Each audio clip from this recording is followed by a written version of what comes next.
When Nadine's parents, Andre and Charmaine Fryer, commissioned her to create their new home, the request was that it shouldn't look like a normal house.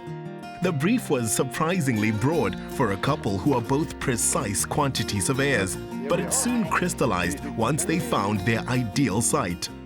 They say when it comes to building a home, it either makes or breaks a marriage. So in this case, to avoid all that drama, you brought your daughter in. Yeah, it took us quite a while to decide to build a new house because we've been in the old house like forever. And then one day we decided, okay, it's time to have something new. And luckily we have a daughter that is an architect and that understands us, especially me. And so it was easy for her to understand what we want. Yeah, and all the design ideas come from these two. I'm quite useless with that, but they're absolutely perfect. And they're very outgoing, and they think about things and how things must work. As you can see, you can look right through this beautiful glass house of ours. And I think it is something she's always wanted, and she's always wanted a view, seeing that our previous house was more in a valley, so it actually worked out fantastic. So Nadine, what was the inspiration for this contemporary glass house? It was inspired by the context, by the surrounding hills, the vegetation of the landscape. We wanted to draw that vegetation into the house and having every single room enjoy the views and the vegetation around. Standing 6 meters high, this mostly glass and steel centerpiece sets the tone. This is spectacular. More glass. Yes, and we have the wine cellar down below. I guess I'll go and see that later. Sure. So is this the hub of the home? Yes, the conservatory literally is the heart of the house, and it's the core around which all the usable spaces are arranged. And whenever there's a party, this is where it happens. I can picture it already. The light coming in is also so magical. Light is probably the best intangible aspect to use in architecture. It just defines a space. And with the conservatory, we played around with the translucent sheeting and solid roof sheeting to filter the light and play off with light on the inside. The light is also optimized for planting and vegetation, which we bring in everywhere. Charmaine, is that your doing? Yes, I really enjoy the plants with my orchids around, my staghorn ferns, and then the comical play of the wallpaper in the guest toilet. And of course, my dad has his input as well.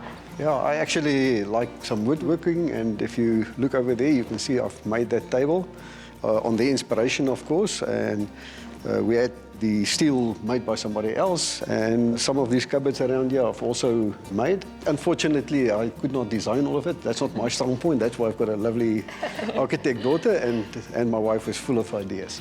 I feel like between the three of you, you're completely self-sufficient. You could just go off the grid and run your own little community.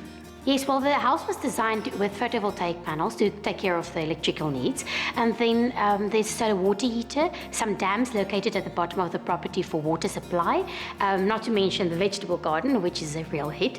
And then the passive design of the house takes into consideration the solar sun angles and the orientation of the house on the property to get the perfect overhangs and therefore also the perfect interior climate using Pretoria's wonderful climate.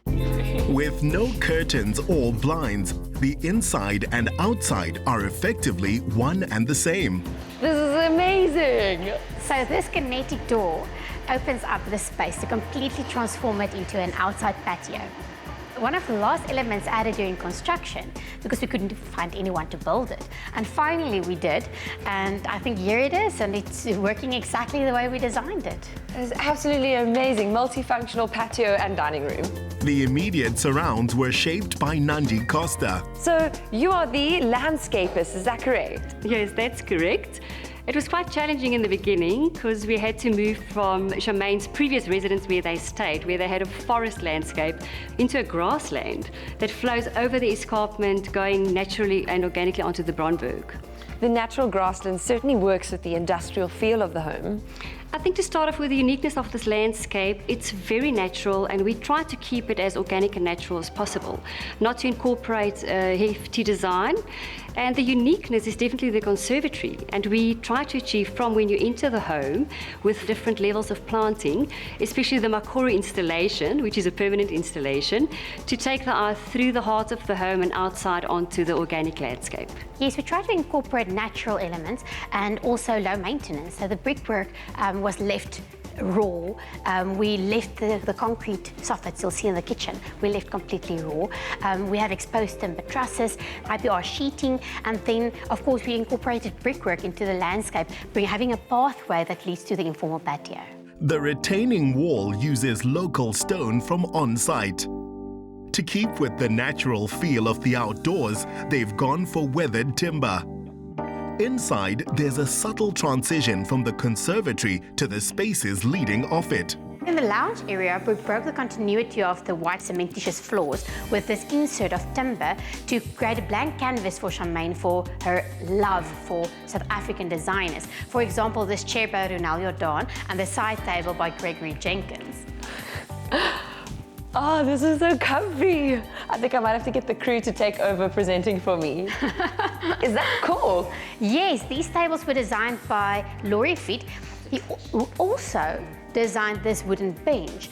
The wooden elements we try to repeat with the roof trusses that have exposed wooden rafters with steel tie beams to link back to the rest of the steel in the house. These lights are rather interesting. Yes, they complement the artwork of the room. They do. And the study areas is designed as a his and a her study, separated by the glass panel so that they still are connected, but each have their own private space. With so much of the artwork in this house being in the design itself, the landscape they have is the real one they're surrounded by. So the main bedroom is located on the western side of the house. Architecturally, it's a big no-no to put a main bedroom and big windows on the western side because the western sun, when it sets, creates a lot of harsh light and intense heat. We have these shutters custom-made to close this window so that you can regulate the heat that comes into this room. And there's beautiful views and the sunset to be enjoyed with a glass of wine on that patio. Besides the obviously beautiful views, what I really love about this room is how minimalistic it is. For me, simple is always best. Yes, definitely. To choose a few selected items to occupy the room, but keep it in harmony. So when you go to bed, it's just this nice and quiet atmosphere and nothing too over the top. What is the story behind this unique lamp? Well, Jade, I don't know if you noticed, but furniture in this house is not arranged in conventional way. Now, this is typically my mom, and she also did not want bedside tables with lamps on them. So I asked the electrician to sneak in a connection for a wall lamp, and after they moved in, I suggested this lamp, which has a lot of mobility and is perfect for a bedside lamp. So in this scenario, it wasn't a case of mother knows best. I don't think so. But Mom, you really do know best. More of Nadine's original work can be found in this counter she designed for Charmaine. So welcome to the kitchen. This is my mom's favorite part of the house. And what did she tell you she wanted? She wanted to be able to see the landscape on both sides, on the northern side and on the southern side, have a vegetable garden close by and really just live here. And the kitchen design is definitely a reflection of the architecture. Yes, using steel, timber, concrete soffits, the white floors going continuously, everything just keeps the continuity going. Nadine, I really enjoyed seeing your beautiful home, and I must say this is one of my favorite designs. Hold on, we're not done yet. Come and have a look. Is that a door? It's a secret wine cellar. I'm starting to get the feeling your family likes secrets. This is amazing! So this is my dad's collection. This is so cool. In keeping with the theme of the rest of the house, it has a skylight to allow natural light in and to allow glimpses of the sky beyond. Do you know how many bottles of wine you have in here? Absolutely no idea, but please select one and let's enjoy it. Okay. Spoiled for choice. This one. Okey-dokes. By the way, my dad made this table as well. Your family really is handy. Between her parents' feel for wood, wine, food and design, they've raised their daughter with a rich, broad appreciation for life. What did you enjoy most about designing your family's home? The fun elements, the glass door, the secret wine cellar, enjoying all the views around, you know, and in a finality to just see how they enjoy the space. All right, then cheers to this gorgeous, green, sustainable, contemporary, modern family home. Thank you. With only the barest layer of steel and glass separating them from their environment, the Friars embrace the idea that ultimately it's planet Earth which is our home, and we need to look after her.